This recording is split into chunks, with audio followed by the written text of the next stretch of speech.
Video like जरूर कर लीजिए और ऐसे वीडियो लगातार फ्री में पाने के लिए चैनल को तुरंत सब्सक्राइब कर लीजिए और बेल आइकन को जरूर टैप कर लीजिए ताकि आगे भी सारे वीडियो आपको मिलते रहे। यूट्यूब में फॉलो करते हैं तो प्लीज ये वाला फ्री टेलीग्राम चैनल जरूर ज्वाइन कर लीजिएगा। सारे नोटिफिकेशन सारे अपडेट यहीं पे आते हैं, ध्यान रखिए। हेलो फ्रेंड्स, एग्ज़ाम प्रिपरेशन के यूट्यूब चैनल पर मैं प्रियंका एक बार फिर से आप सभी का बहुत बहुत स्वागत करती हूं। और आज की ये जो नई सीरीज़ में स्टार्ट करी हूं ये यूपी पीसीएस प्रीलिम्स एग्ज़ाम 2024 के लिए है। एग्ज़ाम डेट आपकी फिर से आई हुई है, 22 दिसंबर को है। लगभग 1 महीने का जो ये वक्त है वो ज़्यादा से ज़्यादा प्रैक्टिस का है, जो मैं पहले भी आपसे बोलते आ रही हूँ कि अच्छे से प्रैक्टिस कीजिए, जो आपने पढ़ा है उसको प्रॉपरली रिवाइज़ कीजिए। और अभी जो सीरीज़ चल रही थी रात को 9 बजे वो वैसे तो यूपी पीसीएस प्रीलिम्स और आरओई एग्ज़ाम के लिए थी, पर स्पेसिफिक सीरीज़ ये स्टार्ट कर रही हूँ मैं यूपी पीसीएस प्रीलिम्स के लिए।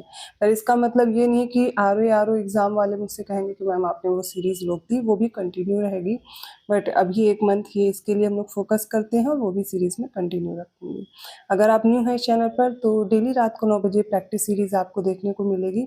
इसमें डेली मैं कुछ क्वेश्चंस कराती हूँ, वो क्वेश्चन मेरे साथ प्रैक्टिस कीजिए और आपका क्या स्कोर है वो मुझे आप कमेंट करके बता सकते हैं। क्वेश्चंस आपको कैसे लगे वो भी बताइएगा। देखिए, इन क्वेश्चंस में आपको स्टेटमेंट ज़्यादा मिलेंगे, उन स्टेटमेंट के ज़रिए से आप अपने जो टॉपिक के बारे में जानकारी वो अच्छे से जान पाएंगे। और ये अब प्रश्न की प्रकृति भी ऐसी है कि स्टेटमेंट ज़्यादा होते हैं क्वेश्चंस में, 2 से 3 स्टेटमेंट आपको देखने को मिल रहे हैं। तो कोशिश कीजिए क्वेश्चंस पे फोकस कीजिए, अच्छे से आप इनको सॉल्व कीजिए। और इसके साथ साथ अगर आप कंप्लीट कोर्स ज्वाइन करना चाहते हैं, क्योंकि यहाँ पर मैं कुछ क्वेश्चन लिमिटेड टाइम में कराती हूँ, और आप अगर कंप्लीट कोर्स पाना चाहते हैं और इस बचे हुए समय में बेहतर ढंग से प्रिपरेशन करना चाहते हैं तो मैं आपको बताऊंगी स्टडी फॉर सिविल सर्विसेज का क्रैश कोर्स लॉन्च हुआ, आप उसे ज्वाइन करके बेहतर ढंग से प्रिपरेशन कर पाएंगे। उसमें क्या है, आपको वीडियो रिकॉर्डेड क्लासेस दी गई हैं, तो सारे सब्जेक्ट से रिलेटेड जो आपकी समझ है वो सही बन जाएगी, तो आप सारे सब्जेक्ट समझेंगे। फिर इसके बाद आप प्रैक्टिस कर पाएंगे। डेली प्रैक्टिस कराई जाती है, क्वेश्चंस प्रैक्टिस करिए, फुल लेंथ मॉक टेस्ट दिए गए, आप मॉक टेस्ट लगाइए। तो इन सब तरीकों से आप अपनी प्रिपरेशन बेहतर करेंगे, सिलेक्शन ले पाएंगे। और आप वही मटेरियल फॉलो कीजिए जो लेटेस्ट ट्रेंड और पैटर्न को फॉलो करता हूँ, ना कि कोई भी मटेरियल जो आप पढ़ते रह जाए और उससे क्वेश्चंस आए भी ना। तो करंट अफेयर हो, जीएस हो, सीसेट हो, सभी के लिए निश्चिंत हो जाइए। बहुत ही कम पैसों में आप पूरी प्रिपरेशन कर पाएंगे। और ज्ञान से कूपन कोड, अगर आप स्टडी फॉर सिविल सर्विसेज का ऐप डाउनलोड करके कोर्स परचेज कर रहे हैं, कूपन कोड अप्लाई कीजिएगा, आपको डिस्काउंट भी मिल जाएगा। चलिए बिना देर किए आज की क्लास स्टार्ट करते हैं। 16th क्वेश्चन है 1540 ईस्वी से 1545 ईस्वी तक। इसका जो समय है, काल है, वो निम्नलिखित में से किस शासन काल से संबंधित है, किसके शासक से? जहांगीर, शेरशाह सूरी, अकबर या अलाउद्दीन खिलजी। अब किसका समय है जो 1540 से 1545 तक रहा? ठीक है, तो वैसे तो इसका आंसर आप सभी को पता होना चाहिए, आना चाहिए, फिर भी मैं बता दे रही हूँ। इसका राइट आंसर है ऑप्शन बी, शेरशाह सूरी का समय था। कब से? 1540 से 1545। लेकिन बाकी शासकों का भी काल आपको पता होना चाहिए। जैसे जहांगीर का टाइम था 1605 से 1628। ठीक है, अकबर का समय देख लेते हैं, कल भी हम लोगों ने डिस्कस किया था, 1556 से 1605। अलाउद्दीन खिलजी का समय क्या था? तो इसका समय था 1296 से 1316। याद रखिएगा, राइट आंसर इसका क्या है? Option B. 17th क्वेश्चन देखिए, निम्नलिखित को कालानुक्रम में व्यवस्थित करना है। तो पहले घटनाएं देखते हैं कौन कौन सी हैं। पहली है महमूद गजनवी का चंदेलों पर जो पहला आक्रमण हुआ। सेकंड है जलालुद्दीन खिलजी की हत्या। थर्ड है बहलोल लोदी द्वारा लोदी वंश की स्थापना। और फोर्थ है हरिहर और बुक्का, इनके द्वारा विजयनगर साम्राज्य की स्थापना। और इनको लगाएंगे हम ऑर्डर में। सबसे पहले देखिए, महमूद गजनवी का चंदेलों पर प्रथम आक्रमण कब हुआ? देखिए, आप अपना आंसर पहले देख लिया कीजिए क्या होना चाहिए आपके अकॉर्डिंग, फिर मैच किया कीजिए, जिससे आपको पता चले आप किन क्वेश्चंस में गलती कर रहे हैं। अदरवाइज आप पूरे क्वेश्चंस बस देखते चले जाएंगे और आपको यही नहीं पता चलेगा आपको क्या तैयार है और क्या नहीं तैयार है। तो महमूद गजनवी का चंदेलों पर जो पहला आक्रमण हुआ वो 1019 से 1020 ईस्वी के बीच हुआ। ठीक है, फिर जलालुद्दीन जो खिलजी की हत्या हुई थी वो हुई थी 1296 में। बहलोल लोदी द्वारा जो लोदी वंश की स्थापना हुई है वो कब हुई? 1451 ईस्वी में। और हरिहर और बुक्का द्वारा जो विजयनगर साम्राज्य की स्थापना हुई तो 1336 ईस्वी में। अब याद रहेगा ना, अगर इसको क्रोनोलॉजिकल ऑर्डर में लगाएंगे तो हो जाएगा 1 2 4 3, ऑप्शन ए करेक्ट होगा। 18th क्वेश्चन क्या है वो समझिए। तो नदियों को उनके पुरातात्विक स्थल से मैच करना है। गंभीरी नदी है, हिरण्य नदी, साबरमती भोगवा नदी, काली सिंधु नदी। और पुरातात्विक स्थल में प्रभास पाटन है, चित्तौड़गढ़ है, लोथल है, कायथा है। कोई एक भी पता हुआ करे ना तो कोशिश कीजिए उसे मैच करने की। जैसे कि लोथल की नदी के तट पर है, ये आपको याद होना चाहिए। तो लोथल किससे है? 3 का सी हो जाएगा ना। साबरमती और भोगवा नदी के तट पर स्थित है, तो ये 3rd का सी कहाँ है? हमें 2 ऑप्शंस में दिया गया है, 2 हट गए। इतना क्लियर होगा। और अब आपको याद होना चाहिए कैथा, ठीक है, कैथा डी है। डी किसका हो जाएगा? काली सिंधु नदी के तट पर कैथा है। तो ये दोनों हो गए। 3 का सी और 4 का डी कहाँ पर दिया गया है? ऑप्शन ए में, यही राइट आंसर है। गंभीरी नदी के तट पर है चित्तौड़गढ़ और हिरण्य नदी प्रभास पाटन। 1 का बी, 2 का ए, 3 का सी और 4 का डी है। अब आते हैं हम लोग 19th क्वेश्चन पे। तो निम्नलिखित कथनों पर विचार करें। कथन क्या है पहले विचार करने के लिए वो भी देखिए। शहर है और उनके संस्थापक दिए गए हैं, सिटीज के फाउंडर दिए गए हैं। गंगैकोंड चोलपुरम के राजेंद्र प्रथम दिए गए हैं, सही है, बिल्कुल। राजगृह के अशोक दिए गए हैं, सोच लीजिए। मानेखेत के अमोघ वर्ष, सही है। पाटलिपुत्र उदाईन, ये भी सही है। अशोक गलत हो जाएगा। राजगृह के जो संस्थापक थे वो बिंबिसार थे, इसलिए करेक्ट क्या है? 1, 3, 4 और किस ऑप्शन में है? डी में। राइट आंसर डी हो जाएगा। अब ये जो 20वां प्रश्न है इसको जरा देखिए। इसमें कुछ स्टेटमेंट्स हैं और बताने हैं कौन से करेक्ट है। पहला स्टेटमेंट है, हेक्टर नामक जो पहला अंग्रेजी जहाज था, कैप्टन हॉकिंस के नेतृत्व में ये भारत आया था और 24 अगस्त 1608 को सूरत बंदरगाह पर पहुंचा था। पहली चीज़ तो ये हो गई। सेकंड है, 1612 ईस्वी को कैप्टन बेस्ट के नेतृत्व में अंग्रेजों ने स्वाली के युद्ध में फ्रांसीसी सेना को पराजित किया था।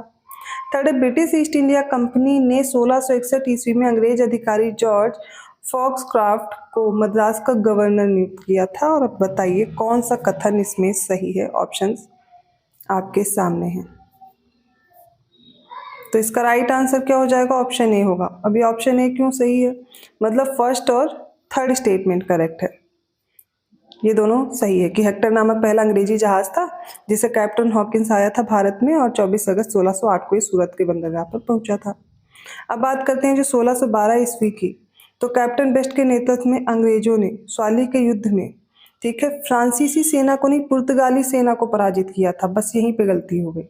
आप लोग डेट देखेंगे, कैप्टन बेस्ट देखेंगे, अंग्रेजों ने स्वाली युद्ध के, बस तो ध्यान देना है कहाँ पे क्या गलती हो रही है। फ्रांसीसी सेना की जगह बस पुर्तगाली सेना थी। नेक्स्ट पॉइंट है, ब्रिटिश ईस्ट इंडिया कंपनी ने 1661 में मद्रास का जो गवर्नर नियुक्त किया था वो जॉर्ज फॉक्सक्राफ्ट को किया था। ऑप्शन ए करेक्ट है। 21st क्वेश्चन फिर से हमें मैच करना है। हर्यंक राजवंश, नंद राजवंश, मौर्य राजवंश और शुंग राजवंश के समय, ठीक है। आप अपना आंसर देख लीजिए क्या होना चाहिए, मैं अपना आंसर बताती हूँ। हर्यंक राजवंश का जो समय था वो 544 से 412 ईसा पूर्व था। नंद राजवंश का 345 ईसा पूर्व से 321। मौर्य कब शुरू होता है? तो 321 से शुरू होगा 184 ईसा पूर्व। और शुंग राजवंश फिर हो जाएगा 184 ईसा पूर्व से 75 ईसा पूर्व। अब देखिए क्रोनोलॉजिकल ऑर्डर में भी लगाने को आ सकता है, तो भी आपको याद रखना है, ठीक है। ऑप्शन यहाँ पर ए करेक्ट है। ए का 1, बी का 3, सी का 2 और डी का 4। तो हर्यंक का समय भी याद रहेगा ना, 544 से 412।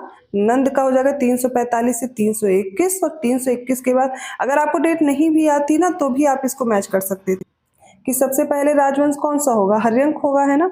हर्यंक होगा, हर्यंक के बाद नंद हो जाएगा, नंद के बाद मौर्य है, मौर्य के बाद शुंग है, तो भी आप मैच कर सकते थे। ऑप्शन ए करेक्ट है। जरूरी नहीं हर क्वेश्चन का आंसर आता ही हो, हमें उसे सॉल्व कैसे करना है, किस तरीके से करना है, वो ध्यान रखना है। वहाँ पर प्रेशर ज़्यादा रहता है पेपर का, और ये आपको यहीं पे पता चलेगा जब आप ऐसे क्वेश्चन ज़्यादा से ज़्यादा सॉल्व करेंगे। तभी मैं आप लोग को सजेस्ट कर रही हूँ ज़्यादा से ज़्यादा आप प्रैक्टिस कीजिए, क्वेश्चंस लगाइए। आप टेस्ट सीरीज ज्वाइन कर सकते हैं और ऐसे क्वेश्चंस आपको मिल जाएंगे SCS के द्वारा। ये सारे टेस्ट पेपर आपको फुल लेंथ मॉक टेस्ट ऐसे ही मिलेंगे ज़्यादा से ज़्यादा। अब आपके पास 30 दिन है, लगभग 20 पेपर तो आप full length mock test solve कीजिए। फिर आप जो सब्जेक्ट वाइज टेस्ट हैं उनको भी सॉल्व कीजिए। अब जो 22वां प्रश्न है इसमें से बताना है गलत विकल्प कौन सा है, ठीक है। मतलब 3 सही होंगे, कोई एक गलत होगा। तो वेल्लोर की जो घेराबंदी है वो मैसूर साम्राज्य और ब्रिटिश ईस्ट इंडिया कंपनी के बीच हुई, सही है या गलत है ये बताना है।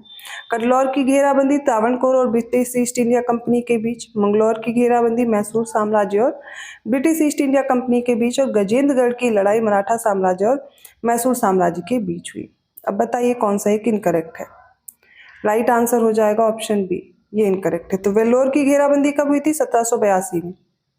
मैसूर साम्राज्य और ब्रिटिश ईस्ट इंडिया कंपनी के बीच ही हुआ था। फिर कडलौर की घेराबंदी हुई थी 1783 में, ठीक इसके बाद। लेकिन ये मैसूर साम्राज्य और ब्रिटिश ईस्ट इंडिया कंपनी के बीच हुई थी कि ना कि त्रावणकोर, ठीक है। और यहाँ पर विजयी कौन रहा था? तो मैसूर साम्राज्य कडलौर वाले में जीत जाता है, वेल्लोर में ब्रिटिश ईस्ट इंडिया कंपनी विजेता रहती है। मंगलौर की घेराबंदी कब हुई? 1793 में। 1793, माफ कीजिएगा, ये 1783 है, 83, हाँ 1783 में मंगलौर की घेराबंदी होगी। मैसूर साम्राज्य और ब्रिटिश ईस्ट इंडिया कंपनी के मध्य हुई थी और इसमें मैसूर साम्राज्य फिर विजयी रहता है। गजेंद्रगढ़ की लड़ाई होती 1786 में, ठीक है। मराठा साम्राज्य और मैसूर साम्राज्य के मध्य होती है और विजेता कौन था? मराठा साम्राज्य। 23rd क्वेश्चन है, निम्नलिखित का मिलान करना है। राजवंश और फिर से संस्थापक है। सातवाहन राजवंश, हुड़ राजवंश, राष्ट्रकूट राजवंश और कदम राजवंश। दंतीदुर्ग, मयूर शर्मन, तोरमाड़ और सिमुक शासक दिए गए हैं और इनको मैच कीजिए। सबसे पहले सातवाहन राजवंश की बात करें तो इनके संस्थापक थे सिमुक। हुड़ राजवंश के थे तोरमाड़। कुछ ना कुछ तो याद रहता ही होगा आपको, तो एक दो से भी मैच करने की मैं बार बार कहती हूँ, कोशिश कीजिए। राष्ट्रकूट राजवंश दंतीदुर्ग और कदम्ब राजवंश अब मयूर शर्मन। राइट आंसर होगा ए का 4, बी का 3, सी का 1 और डी का 2, ऑप्शन बी करेक्ट है। 24th क्वेश्चन है, निम्नलिखित का मिलान करें। हजार खंबा मंदिर है, बृहदेश्वर मंदिर है, कैलाशनाथ मंदिर है और दिलवाड़ा मंदिर है, ठीक है। काकतीय वंश, चोल वंश, सोलंकी वंश और पल्लव वंश दिए गए हैं और बताना है किन से किन को मैच करना है, ठीक है। तो सबसे पहले बात करेंगे हजार खंबा मंदिर, इसके निर्माणकर्ता काकतीय वंश दिए गए हैं, सही है, ये वारंगल तेलंगाना में स्थित है। बृहदेश्वर मंदिर चोल वंश, तंजौर तमिलनाडु में स्थित है, करेक्ट है। कैलाशनाथ मंदिर, ठीक है, कैलाशनाथ मंदिर क्या हो जाएगा इसका?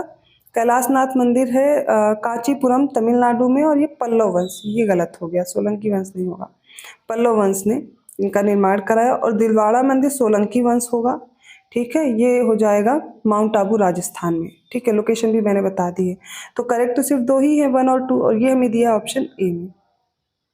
अब देखते हैं 25th क्वेश्चन को, इनको भी मिलान करने हैं। लेखक हैं और उनकी पुस्तकें दी गई हैं और ऐसे प्रश्न हर बार पूछे जाते हैं, 102 प्रश्न आते हैं, ठीक है। लेखक हैं जयसिंह सूरी, हरिसेन, मेरुतुंगा, दामोदर गुप्ता। पुस्तकों में बृहद कथा कोश है, प्रबंध चिंतामणि है, हमीर मदमर्दन है और कुट्टनीमतम है। इनको हम लोग मैच करेंगे। तो हरिसेन की तो आपको रचना पता होगी ना, बृहद कोश कथा, बी का 1। अब देखिए बी का 1 कहाँ दिया गया है, सिर्फ एक ऑप्शन है और हमें आंसर भी मिल गया ऑप्शन सी। पर हम लोग क्या करेंगे, और भी ऑप्शंस को मैच करके देखेंगे। जयसिंह सूरी की कौन सी है? हमीर मदमर्दन है। मेरुतुंगा प्रबंध चिंतामणि। दामोदर गुप्ता की है कुट्टनीमतम। 26th क्वेश्चन है, मोस्ट इंपॉर्टेंट है, डिस्कस करते हैं। पहला स्टेटमेंट है, बताना कौन से स्टेटमेंट करेक्ट है। तो पहला स्टेटमेंट है 1899 में गठित अकाल आयोग के अध्यक्ष थे एंथनी मैकडॉनल्ड, सही दिया गया है। अकाल आयोग की गठन जो हुआ था 1899 में, इसके अध्यक्ष थे एंथनी मैकडॉनल्ड। 1901 में रेलवे आयोग का गठन हुआ और इसके अध्यक्ष बताए जाने थॉमस रैले, गलत हो जाएगा, ये थे थॉमस रॉबर्टसन, ना कि रैले थे, रॉबर्टसन का नाम याद रखिएगा। फिर 1901 में सिंचाई आयोग बना था और उसके अध्यक्ष थे सर कॉलिन स्कॉट मॉन्क्रीक, सही है, बिल्कुल सही दिया गया है। नेक्स्ट है 1902 में विश्वविद्यालय आयोग के अध्यक्ष बनाए गए थे थॉमस रॉबर्टसन, बस यही गलत हो जाएगा क्योंकि रॉबर्टसन नहीं है, ये अब रैले हो जाएंगे। तो रैले यहाँ पर और रॉबर्टसन यहाँ पर। करेक्ट क्या है? 1 और 3, और हमें दिया हुआ ये ऑप्शन ए में ही, हमें ऑप्शन भी मिल गया, ऑप्शन ए करेक्ट है। 27वां प्रश्न है, निम्नलिखित में सही विकल्प का चयन करें। पहला है बैरकपुर विद्रोह हुआ नवंबर 1824 में। सेकंड है बेरहामपुर विद्रोह हुआ था फरवरी 1857। थर्ड है वेल्लोर विद्रोह हुआ 10 जुलाई 1806 और फोर्थ है लखनऊ में विद्रोह हुआ 30 मई 1857। कौन से इसमें से सही है? ध्यान से देखिए और बताइए। इसका राइट आंसर है ऑप्शन डी, सारे सही हैं, मतलब सारे याद कर लीजिए। बैरकपुर में विद्रोह कब हुआ था? नवंबर 1824 में। बहरामपुर में फरवरी 1857, वेल्लोर में 10 जुलाई 1806, लखनऊ में 30 मई 1857। अब आते हैं 28वें प्रश्न पे। तो सबको कालानुक्रम में लगाना है, देखते हैं। सेवा समिति की स्थापना हृदयनाथ कुंजरू द्वारा प्रयागराज में की गई थी। तो सेवा समिति की स्थापना कब हुई थी हृदयनाथ कुंजरू के द्वारा? 1914 में। आप लोग अपना आंसर एक बार पॉज करके पहले देख लीजिए, ठीक है। एशियाटिक सोसाइटी की स्थापना विलियम जोन्स ने की थी। कब की थी? 1784, 1784। विलियम जोन्स एशियाटिक सोसाइटी, नहीं भूलना है। आत्मीय सभा की स्थापना राजा राम मोहन राय ने की, कलकत्ता में की, सही है। कब की? 1814 में, 1814 में। कलकत्ता यूनिटेरियन कमेटी की स्थापना राजा राम मोहन राय द्वारा की गई थी। वो कब की गई थी? मैं थोड़ा डार्क कर ले रही हूँ कलर, जिससे आप लोग को विजिबल रहे थोड़ा, ठीक है। हाँ, तो कलकत्ता यूनिटेरियन कमेटी की स्थापना राजा राम मोहन राय और विलियम एडम ने की थी। ये कब की थी? तो 1821 में की थी। अब क्लियर दिख रहा होगा। तो इसके अनुसार अब हम लोग देखेंगे क्या करेक्ट हो जाएगा। सबसे पहले तो हमारी जो घटना होती है वो 1784 की होती है। टू जिस ऑप्शन में पहले हम लोग उसी को ही चूज करेंगे, 1784। और लीजिए आंसर भी मिल गया, ऑप्शन डी। 29वां क्वेश्चन है, सही विकल्प चुनना है। वीडियो पॉज कीजिए और पहले देखिए आपका आंसर क्या है, ठीक है, कौन कौन से करेक्ट है स्टेटमेंट। बाल गंगाधर तिलक ने अप्रैल 1916 में होम रूल लीग की स्थापना की। सही कथन है, बिल्कुल सही दिया गया है। सेकंड स्टेटमेंट देखते हैं। इंडियन होम रूल लीग की जो पहली बैठक है इसमें बाल गंगाधर तिलक द्वारा मद्रास में आयोजित की गई थी। सही है, ये गलत हो जाएगा। सबसे पहले जो बाल गंगाधर तिलक द्वारा जो आयोजित की गई थी होम रूल लीग, ये कर्नाटक के बेलगांव में आयोजित की गई थी। कर्नाटक होगा, ना कि मद्रास।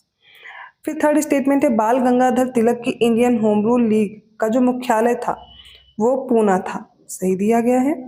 एनी बेसेंट ने सितंबर 1916 में बेलगाम में all Indian home rule league की स्थापना की थी।